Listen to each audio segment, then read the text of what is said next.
मुस्लिम league नवाज़ और मुत्तहिदा कौमी movement का या मुहाजिर कौमी मूवमेंट का जो इत्तेहाद बना है वो हमें नुकसान कम और फ़ायदा ज़्यादा देगा।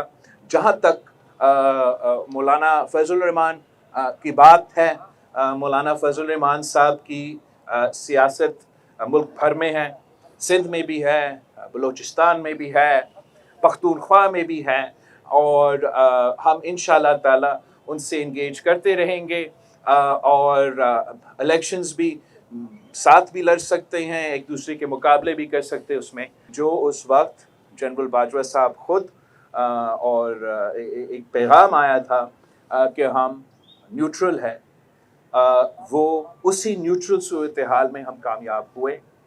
और जहाँ तक जनरल बाजवा साहब की बात है, हमारा अदम एतमाद का एक दो दिन पहले, अब ये रिकॉर्ड की बात है कि जनरल बाजवा साहब ने हमें तो बुलाया था और हमें कहा था कि आप अपने अदम एतमाद वापस लें और हम इलेक्शंस करवाते हैं खान साहब के लिए। तो अगर हमें मदद कर रहे होते तो इस किस्म का रिक्वेस्ट मेरे ख्याल में हमारे पास नहीं। कराची के अवाम के लिए ऐसे फैसिलिटी मिले जो कि फैमिलीज़ के लिए भी हो और उनको पॉजिटिव एक्टिविटी, रिक्रिएशनल एक्टिविटी का मौका दी जाए। वैसे आपको पता है कि हमारे कराची वाले बहुत ही मेहनती है और उनको वीकेंड्स पे ऐसा कोई फैसिलिटी मिलना चाहिए। जो मैंने आज यहाँ देखा है, ना सिर्फ बहुत अच्छा तरीक़ा से मेंटेन किया जा रहा है, मगर बताया गया है कि इस फैसिलिटी से रेवेन्यू भी पैदा हो रहा है हमारा KMC के लिए, कराची मेट्रोपॉलिटन कोऑपरेशन के लिए, जो कि उसका भी अपना आपको पता है वो भी ज़रूरी है। हमने बहुत मेहनत किया इनको वज़ीर आज़म बनाने में। वक्त का ज़रूरत था, मुल्क के मफाद और कौमी मफाद के लिए बहुत कुछ करना पड़ता है और वो वक्त की ज़रूरत था। और वक्त की क्यों ज़रूरत है? एक तो मुल्क भर में जो मुआशी बहरान, ख़ारजा सतह पे बहरान और सियासी जमहूरी बहरान था, उसमें हम बेहतरी ले आना चाह रहे थे, मगर साथ साथ हमारे ऐसे कुछ इश्यूज़ थे जो हम रिजॉल्व करवाना चाह रहे थे। आपको मालूम है कि ख़ास तौर पे सिंध के हवाले से पाकिस्तान पीपल्स पार्टी अपोजिशन में रही है। हम मियाँ साहब का जो 2 तिहाई अक्सरियत दिलवाया गया 2013 के बाद, तब भी हम अपोजिशन में थे। खान साहब के दौर में हम अपोजिशन में थे। हमारे सूबे के हकूक़ पे डाके मारे जा रहे थे, वसाइल के लिहाज से हमें तंग किया जा रहा था, यहाँ तक कि हमारा NICVD और NICH को भी छीनने की कोशिश की जा रही थी।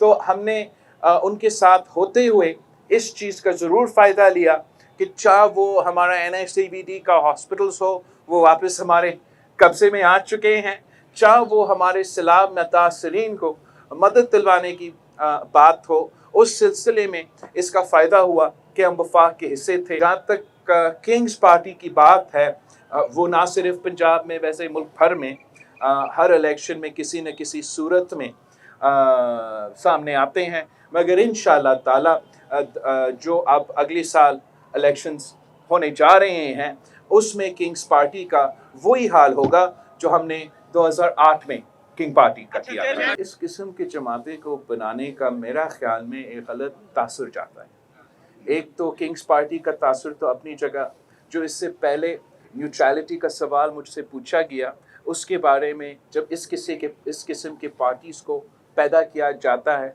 तो गलत एक मैसेज जाता है, गलत एक तासुर जाता है अवाम में, सियासी हलकों में, पूरी दुनिया में।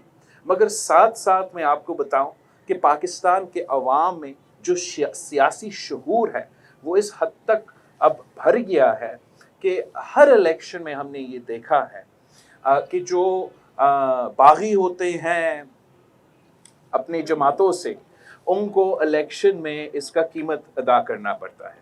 और अब जो लोग अपने जमातों से बेवफाई किए हैं, अब जब वो इलेक्शंस में जाएंगे उनको अंदाज़ा होगा कि पाकिस्तान के अवाम जब वो अपने नुमाइंदे को मुंतखब कर रहे हैं ना, तो उस वक्त वो चाहते हैं कि वो वफादार हो, वो गैरतमंद हो, وہ اپنے جماعتوں کے ساتھ مشکل وقت میں کھڑا ہو، تبھی ان کو اندازہ ہوتا ہے کہ اگر وہ اپنے جماعت کے ساتھ مشکل وقت میں کھڑے ہیں تو پھر وہ اپنے عوام کے ساتھ بھی مشکل وقت میں کھڑے ہوں گے، چاہے وہ MQM ہو یا وہ PTI ہو۔ اگر مشکل وقت میں اپنی جماعت کے ساتھ کھڑے نہیں تھے تو یہی وجہ ہے کہ الیکشنز میں ان کو مشکلات کا سامنا کرنا پڑے گا۔